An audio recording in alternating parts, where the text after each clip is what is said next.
ഞാൻ നിങ്ങളൊരു കാര്യം പറയട്ടെ, പ്രശ്നങ്ങൾ എല്ലാവർക്കും ഉണ്ടാവുന്നതാണ്. നിന്റെ ലൈഫിൽ 4 ചുറ്റിനും പ്രശ്നങ്ങൾ വന്ന് അടിഞ്ഞിരുന്നപ്പോഴും ആരൊക്കെ നിന്റെ കൂടെ ഉണ്ടായിരുന്നതെന്ന് നീ ഒന്ന് ആലോചിച്ച് നോക്കണം. കാരണം നമ്മുടെ കൂടെ ഒരുത്തരും ഉണ്ടാവില്ല. നമ്മുടെ കൂടെ കളിച്ച് ചിരിച്ച് നിൽക്കാനൊക്കെ ഒരുപാട് പേര് നമ്മുടെ കൂടെ ഉണ്ടാവും. അല്ലെങ്കിൽ നമ്മുടെ കയ്യിൽ പണം ഉണ്ടെങ്കിൽ അത് മുതലാക്കാൻ വരുന്നവരും കാണും. അല്ലെങ്കിൽ നമ്മുടെ കൂടെ എന്തുണ്ടോ അത് കണ്ടുവരുന്നവരും കാണും. ഒരു കാര്യം ഞാൻ നിങ്ങളോട് പറയാം, ആരും നിങ്ങളൊരു തേങ്ങയും പറഞ്ഞു തരില്ല. മനസ്സിലായി? നിങ്ങൾ ഇത് കണ്ടുപിടിച്ചാൽ നിങ്ങൾക്ക് കൊള്ളാം. അതേപോലെ തന്നെ നിങ്ങൾ എല്ലാവരും കൂടെ ഒരുത്തൻ കാണും.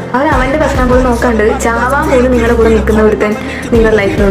ഫ്രണ്ട്ഷിപ്പ് എന്നൊക്കെ പറഞ്ഞാൽ അതാണ്, അതിന് ലിമിറ്റ് ഒന്നും ഇല്ല. നമ്മളുടെ ആ ഒരു ഫ്രണ്ടിന് വേണ്ടി നമ്മൾ എന്തും ചെയ്യാൻ തയ്യാറായിരിക്കും. അതിനേക്കാണ് ഫ്രണ്ട്ഷിപ്പ് എന്ന് പറയുന്നത്. നിന്റെ ലൈഫിൽ ഒരു ഹോപ്പും ഇല്ലാത്ത സമയത്ത് നിന്നെ രക്ഷപ്പെടുത്തിയ ഒരുത്ത നിങ്ങളുടെ ലൈഫിലുണ്ടാവും. അങ്ങനെ അടുത്ത് നിങ്ങളുടെ ലൈഫിലുണ്ടെങ്കിൽ അവനെ ഒരിക്കലും വിട്ടുകളയരുത്, ചേർത്ത് പിടിച്ചോണം. അല്ലാണ്ട് ബാക്കിയുള്ളവരെ ചേർത്ത് പിടിച്ചിട്ട് ഇവനെ വെറുപ്പിക്കാൻ നിൽക്കരുത് ഒരിക്കലും. അവൻ അവന്റെ ലൈഫ് പോലും നോക്കാണ്ട് നിങ്ങളുടെ ലൈഫിൽ നിൽക്കുന്നുണ്ടെങ്കിൽ, അല്ലെങ്കിൽ നിങ്ങളുടെ കൂടെ നിൽക്കുന്നുണ്ടെങ്കിൽ നിന്റെ അടുത്ത് അവൻ അത്രയും സ്നേഹം ഉള്ളത് കൊണ്ടാണ്. അത് ഒരിക്കലും നീ കാണാതെ പോകരുത്. അത് ആണായാലും പെണ്ണായാലും നിനക്ക് അങ്ങനെ ആരെങ്കിലും ഉണ്ടെങ്കിൽ ഈ വീഡിയോ ഒക്കെ മെൻഷൻ ചെയ്ത് മനസ്സിലൊരു ലിസ്റ്റ് വേണം. എഴുതി വെക്കേണ്ടത് എഴുതി തന്നെ വെക്കണം. കളയേണ്ട സമയത്ത് എല്ലാരെയും കളയണം. ഈ കൂടെ നിന്ന് ഊമ്പിക്കുന്നവരെ ഒരിക്കലും കൂടെ വെച്ചോണ്ടിരിക്കരുത്. അങ്ങനെയുള്ളവരെ കൂടെ വെച്ചോണ്ടിരിക്കുന്നവര് പിന്നെയും പണി കിട്ടാനുള്ള ഒരു അവസരം ഉണ്ടായി കൊടുക്കുകയാണ്.